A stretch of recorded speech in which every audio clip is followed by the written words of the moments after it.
wasiirka amuraha dibadda ee Somaliland Dr. Saad Ali Shire oo uu weheliyo wasiirka warshadaha oo maanta ka soo laabtay safar u dhowr maalmood ugu maqnaa wadanka Djibouti waxa uu sheegay inuu la kulmay qaar ka mid ah madaxda wadankaas oo ka mid yahay madaxweynaha dalkaasi Ismaaciil Cumar Geelle. waxaanu ka soo laabanay galabta jamhuuriyadda Djibouti oo aanu tagnay socdaal gaaban oo ha socdaal isbarasho iyo saaxiibtinimo intii aanu joognay si wanaagsan oo diiran ma naloo soo dhaweeyay waxaanu la kulannay madaxweynaha waxaanu la kulannay wasiiro dhowr wasiir baan la kulannay wasiirka maaliyadda wasiirka shaqada wasiirka cadaaladda wasiirka budgetka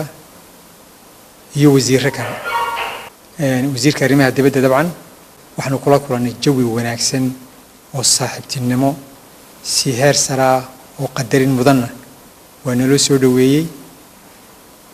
wadanka Djibouti waa wadan aynu jaarnahay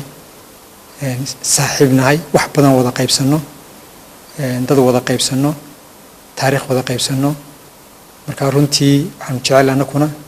inaanu saaxiibtinimada halka ka sii wadno oo sii xoojino. Dr. Saad Ali Shire waxa uu dhanka kala sheegay in dawladda wadanka Djibouti ay ka codsadeen inay soo dhax gasho arrimaha Somaliland iyo Soomaaliya.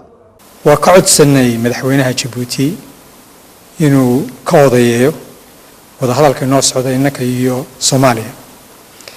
wada hadalka Somaliland iyo Soomaaliya u socda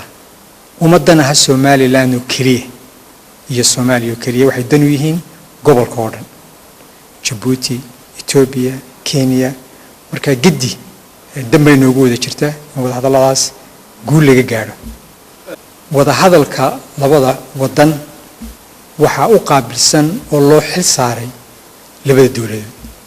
sharcigeenu saas oranaya sharcigeenu waxa uu xil saaran dawladda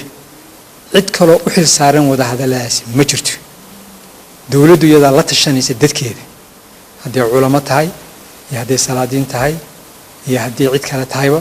iyada la tashanaysa laakiin cid kale oo is hor fadhiisanayso ka wada hadlaysa arrinkaas ma jiro.